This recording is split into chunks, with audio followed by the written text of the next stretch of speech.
الحمد لله الحمد لله رب العالمين، والصلاة والسلام على محمد سيد الأنبياء والمرسلين، وعلى آله وأصحابه الطيبين الطاهرين، وعلى من تبعهم بإحسان إلى يوم الدين. أشهد أن لا إله إلا الله وحده لا شريك له، وأشهد أن محمدًا عبده ورسوله. يا رب لك الحمد كما ينبغي لجلال وجهك وعظيم سلطانك، والصلاة والسلام على محمد صلى الله عليه وسلم. أما بعد، فإن خير الحديث كتاب الله، وخير الهدي هدي محمد صلى الله عليه وسلم، وشر الأمور محدثاتها، وكل محدثة بدعة، وكل بدعة ضلالة، وكل ضلالة في النار. فقد قال الله تعالى في كلامه المجيد وفرقان الحميد: أعوذ بالله من الشيطان الرجيم، بسم الله الرحمن الرحيم.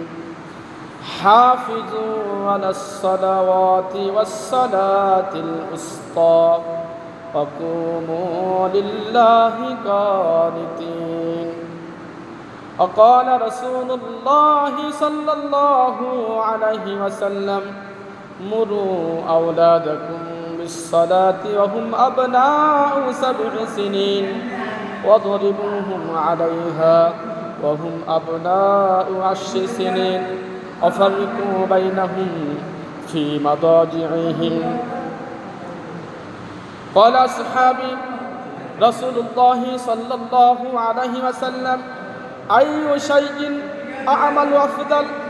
قال: الصلاة لأول وقتها، إن الله وملائكته يصلون على النبي، يا أيها الذين آمنوا صلوا عليه وسلموا تسليما. اللهم صل على محمد وعلى آل محمد كما صليت على إبراهيم وعلى آل إبراهيم إنك حميد مجيد. اللهم بارك على محمد وعلى آل محمد كما باركت على إبراهيم وعلى آل إبراهيم إنك حميد مجيد. صلى الله على النبي صلى الله عليه وسلم. صدق الله العظيم، وصدق رسوله النبي الكريم، ونحن على ذلك من الشاهدين والشاكرين. ربنا تقبل منا إنك أنت السميع العليم، وتب علينا إنك أنت التواب الرحيم. رب زدني علما، رب يسر ولا تعسر، وتمم علينا بالخير. رب اشرح لي صدري ويسر لي أمري، واحلل عقدة من لساني يفقه قولي. اللهم أرنا الحق حقا والباطل باطلا، وثبت أقدامنا على الحق كاملا। সম্মানিত মুসল্লি কিরাম, আমরা সকলেই সেই মহান মহিয়ান গরিয়ান দয়াবান মেহেরবান আল্লাহ তাআলার প্রতি, আল্লাহ তাআলার দরবারে শুকরিয়া আদায় করি যে মহান আল্লাহ তাআলা আমাদেরকে দুনিয়ার অসংখ্য কাজকর্ম ব্যস্ততার মধ্যে না রেখে আমাদেরকে আজকের এই জুম্মার ঘর মসজিদে এসে বসার তৌফিক দিয়েছেন। এই জন্যে সকলে শুকরিয়া আদায় করি, সকলে বলি আলহামদুলিল্লাহ। সকল প্রশংসা তারই জন্য যিনি সমস্ত জগতের মালিক ও প্রতিপালক, যার কাছ থেকে আসে দয়া, শান্তি, অনুগ্রহ। আর আমাদের প্রিয় নবী হযরত মুহাম্মদ সাল্লাল্লাহু আলাইহি ওয়াসাল্লামের প্রতি সালাত এবং সালাম নাজিল হোক। তাঁর আহাল পরিবার পরিজনের প্রতিও সালাত এবং সালাম নাজিল হোক, তাঁর সাথী সঙ্গীদের প্রতিও। সম্মানিত মুসল্লি কিরাম, আজকের খুতবার আলোচ্য বিষয় হচ্ছে সালাত, সালাত সম্পর্কে। মুসলিমদের উপর মহান আল্লাহ তাআলা সালাতের বিধান রেখেছেন। যেমন এই সালাত হচ্ছে 5টি স্তম্ভের মধ্যে দ্বিতীয়তম স্তম্ভ হচ্ছে সালাত। কোনো মুমিন ব্যক্তি যখন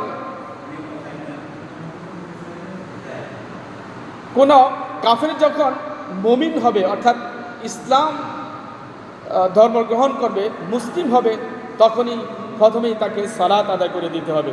যেই ওয়াক্ত সালাতে একটা অমুসলিম মুসলিম হয়েছেন, ওই ওয়াক্ত সালাতই তাকে আদায় করে দিতে হবে। তবে পিছনে সালাত আর তাকে আদায় করতে হবে না।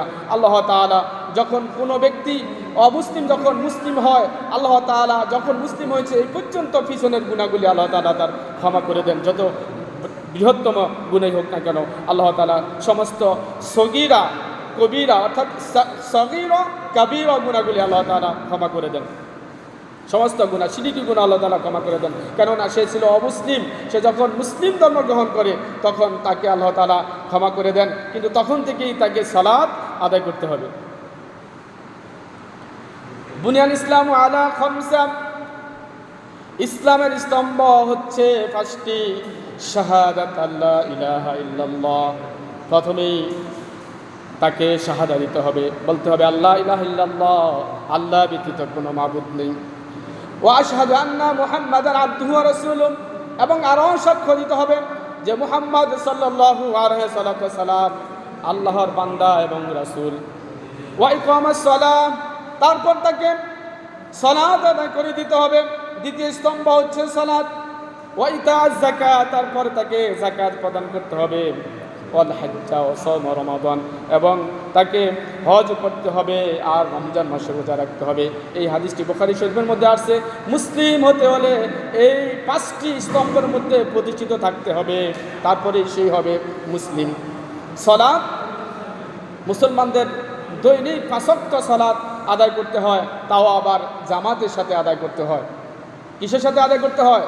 মুসলিমদেরকে 5 ওয়াক্ত সালাত দৈনিক আদায় করতে হয়, তাও আবার জামাতের সাথে আদায় করতে হয়। জামাতের সাথে সালাত আদায় করা হচ্ছে সুন্নাতে মুআক্কাদা, অবশ্যই জামাতের সাথে সালাত আদায় করতে হবে। রাসূলুল্লাহ সাল্লাল্লাহু আলাইহি সাল্লামকে প্রশ্ন করা হলো, সাহাবীরা বললেন ইয়া রাসূলুল্লাহ সাল্লাল্লাহু আলাইহি সাল্লাম, ক্বালা রাসূলুল্লাহ সাল্লাল্লাহু আলাইহি সাল্লাম আইয়ু শাইইন আফদালুল আমাল, রাসূল সাল্লাল্লাহু আলাইহি সাল্লাম কোন আমলটি সর্বশ্রেষ্ঠ, কোন আমলটি উত্তম?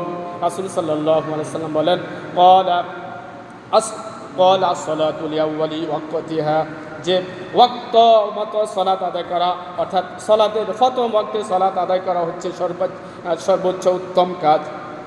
ওয়াক্ত মতো সালাত আদায় করা, যখন সালাতের ওয়াক্ত হলো তখন লোকেদেরকে সালাত আদায় করে দিতে হবে। আমাদের দেশে দেখি যে লোকেরা সালাতে বিলম্ব করে, এটা শুধু বাংলাদেশেই হয়। আজকে কেন আপনি জুমার দিন আজকে কেন 12টায় আজান দিলেন, 12:15 কেন আজান দিলেন? আশেপাশে মসজিদগুলোতে আজকে কেন 12:15 আজান দেওয়া হলো? আজকে কি জোহরের নামাজ 12:15 আরম্ভ হয়েছে? অন্য দিন কি হয় না? অন্য দিনও এই 12:02 আজকে যেমন ওয়াক্ত আরম্ভ হয়েছে, তদ্রূপ আগামীকালও এই 12:02 কিংবা আগে 1 মিনিট আগে অথবা 1 মিনিট পরে ওয়াক্ত আরম্ভ হবে। তো আমরা এমনিতেই একটা বিলম্ব করে আজান দেওয়া হয়, আজানতেই, এবং আরও দেরি করে, আরও আধা ঘন্টা দেরি করে জোহরের নামাজে জামাত করা হয়। খুবই দেরি করে জামাত করা হয়, দেরি করে আজান দেওয়া হয়। অথচ রাসূলুল্লাহ সাল্লাল্লাহু আলাইহি ওয়াসাল্লাম বলছেন সর্বোত্তম কাজ হচ্ছে যে লোকেরা প্রথম ওয়াক্তে সালাত আদায় করবে। কলা আসসালাতু লিআউয়ালি ওয়াক্তিহা, যে প্রথম ওয়াক্তে সালাত আদায় করা হচ্ছে সর্বোত্তম কাজ, সর্বোত্তম আমল। তারপর এই যে লোকেরা মসজিদে চলে আসে, ছেলে নাতি আছে, এদেরকে সালাতে আনে না, মসজিদে আনে না, তারা এই মসজিদে চলে আসে। সবাই তো আর মসজিদে আসে না, কোনো মুসল্লি যখন আসে তখন তাদের ঘরে উপযুক্ত ছেলে আছে, ছেলেকে নামাজের জন্য বলে না, উপযুক্ত মেয়ে আছে, মেয়েকে সালাতের জন্য বলে না। মেয়ে মসজিদে না আসুক, কিন্তু ঘরে তো সে সালাত আদায় করতে হবে। সন্তানের বয়স যখন 7 বছর বয়স হবে তখনই তাকে সালাতের জন্য আদেশ করতে হবে। যখন 7 বছর বয়স হবে তাকে সালাত শিখাতে হবে, সালাতের জন্য আদেশ করতে হবে। রাসূলুল্লাহ সাল্লাল্লাহু আলাইহি ওয়াসাল্লাম বলেন, মুরু আওলাদাকুম বিস-সালাতি ওয়া হুম আবনাউ 7 সিনিন। তোমাদের সন্তানের বয়স যখন 7 বছর হবে তখন তোমরা তাদেরকে সালাতের জন্য বলো, তাদেরকে সালাত শিক্ষা দাও, তাদেরকে নামাজ শিক্ষা দাও, নামাজের জন্য বলো। মুরু আওলাদাকুম বিস-সালাতি ওয়া হুম আবনাউ 7 সিনিন। তারপরে বলা হলো ওয়াদরিবুহুম আলাইহা ওয়া হুম আবনাউ 10 সিনিন। সন্তানের বয়স ছেলে হোক আর মেয়ে হোক, ছেলে হোক আর মেয়ে হোক, সন্তানের বয়স যখন, এখানে আওলাদ বলেছেন, সন্তানের বয়স যখন 10 বছর বয়স হবে তখন তাকে সালাতের জন্য শাসন করো।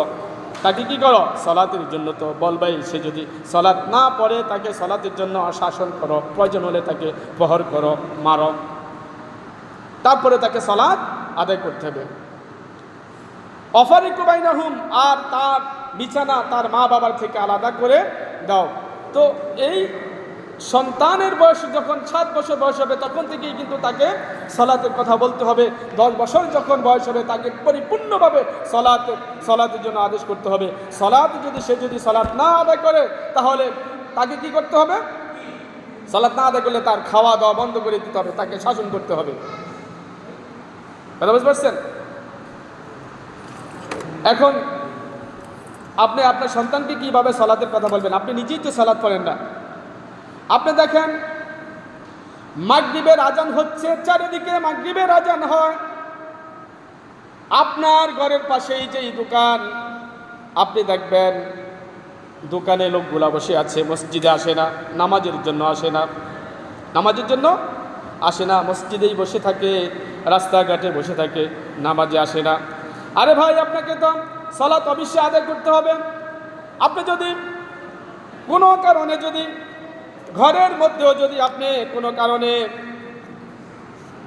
আদায় করতে হয়, মসজিদে যদি কোনো কারণে না আসতে পারেন, ঘরে হলেও তো আপনাকে সালাত আদায় করতে হবে। আপনি মাঠে থাকেন, মাঠের মধ্যে হলেও আপনাকে সালাত আদায় করে দিতে হবে। যেখানেই থাকেন না কেন, যখনই নামাজের ওয়াক্ত হয়, সালাতের ওয়াক্ত হয়, তখনই আপনাকে সালাত আদায় করতে হবে। তবে জামাতের সাথে সালাত আদায়ের কথা রাসূলুল্লাহ সাল্লাল্লাহু আলাইহি ওয়াসাল্লাম বলেছেন। আন আনাস রাদিয়াল্লাহু তাআলা আনহু ক্বালা নবী সাল্লাল্লাহু আলাইহি ওয়াসাল্লাম, হযরত আনাস রাদিয়াল্লাহু তাআলা আনহু থেকে বর্ণিত, তিনি বলেন রাসূলুল্লাহ সাল্লাল্লাহু আলাইহি ওয়াসাল্লাম ইরশাদ করেছেন, তিনি বলেছেন, মান সাল্লা লিল্লাহি আরবাঈনা ইয়াওমান ফি জামাআতি ইউদরিকুত তাকবীরাতাল উলা কুতিবা লাহু বারাআতুন মিনান নারি ওয়া বারাআতুন মিনান নিফাক। রাওয়াহু তিরমিজি, হাদিস তিরমিজি। তিনি বলেন, মান সাল্লা লিল্লাহি আরবাঈনা ইয়াওমান ফি জামাআতি ফি তাকবীরাতুল উলা, যে ব্যক্তি 40 দিন ধরে জামাতের সাথে তাকবীরাতুল উলা, প্রথম তাকবীর মানে কি? প্রথম তাকবীর। ইমাম সাহেব যখন তাকবীরে তাহরিমা বাদে ওই সানা পড়া পর্যন্ত এই মুসল্লি নিয়ত করে দিতে হবে, তাকবীরে তাহরিমা বেঁধে দিতে হবে। তাহলে এটাকে বলে তাকবীর উলা। এই প্রথম তাকবীর সাথে যে ব্যক্তি সালাত আদায় করবে 40 দিন ধরে। কতদিন ধরে? 40 দিন ধরে। মান সাল্লা লিল্লাহি আরবাঈনা, আর বাইনা মানে কত? 40। ইয়াওমান মানে দিন। 40 দিন ধরে এই প্রথম তাকবীরের সাথে যে ব্যক্তি সালাত আদায় করবে, কুতিবা লাহু বারাআতান, আল্লাহ তাআলা তাকে দুটি ফারওয়ানা দিবেন, তাকে দুটি শাস্তি থেকে তাকে আল্লাহ তাআলা মুক্তি দিবেন। সেটা হচ্ছে কি, বারাআতুম মিনান নার ওয়া বারাআতুম মিনান নিফাক। বারাআতুম মিনান নার, আল্লাহ তাআলা তাকে জাহান্নামের ওই আগুনের আযাব থেকে তাকে বাঁচিয়ে রাখবেন, রক্ষা করবেন, তাকে মুক্তি দিয়ে দিবেন। ওয়া বারাআতুম মিনান নিফাক, আর মুনাফিকের খাতা থেকে তার নাম কেটে দিবে।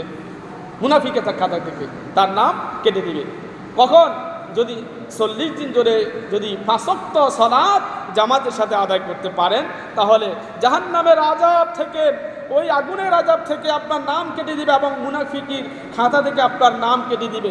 আর মুনাফিকরা তো নিচ্ছি জাহান্নামী, অবশ্যই মুনাফিকরা জাহান্নামী। আল্লাহ রাসূল সাল্লাল্লাহু আলাইহি ওয়াসাল্লাম বলেছেন, আল্লাহ তাআলা বলেছেন, ইন্নাল মুনাফিকিনা ফিদ দারকিল আসফালি মিনান নার। অবশ্যই যারা মুনাফিক তারা জাহান্নামের সর্বনিম্ন স্তরেই অবস্থান করবে। আরবাউম মান কুন্না ফিহি কানা মুনাফিকান খালিসা ওয়া মান কানাত ফিহি খাসলাতুন মিনহুন্না কানাত ফিহি খাসলাতুন মিনান নিফাক হাত্তা ইয়াদাহা ইযা উতিয়া। আল্লাহ রাসূলুল্লাহ সাল্লাল্লাহু আলাইহি ওয়াসাল্লাম বলেছেন,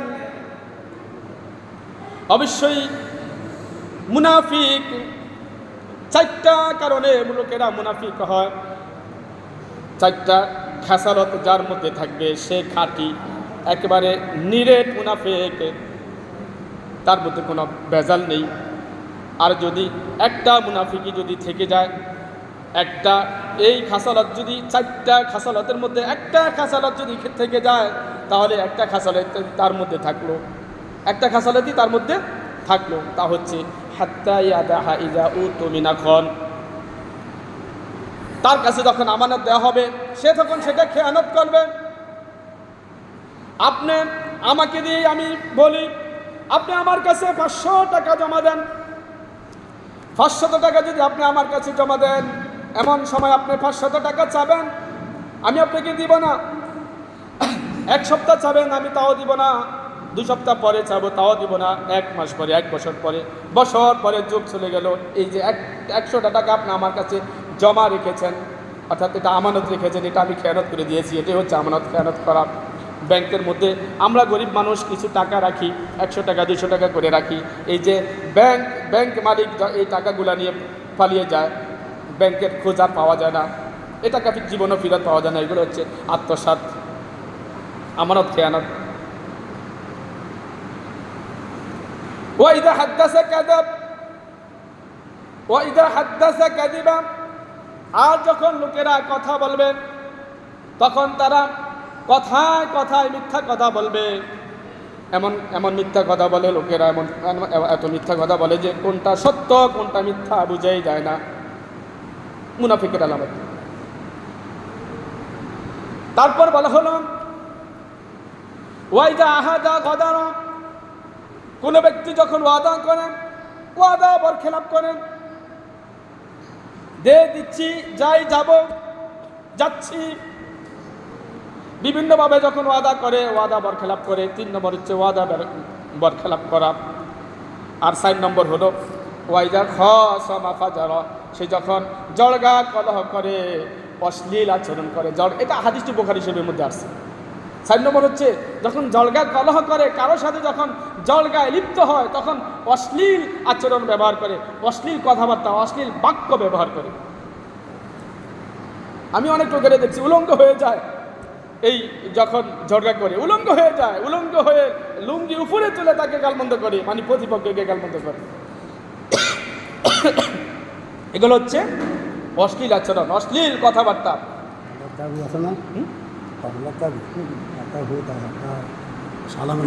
দোয়া করবেন ইনশাআল্লাহ। অশ্লীল বাক্য, অশ্লীল কথাবার্তা, আচার আচরণ তারা ব্যবহার করে।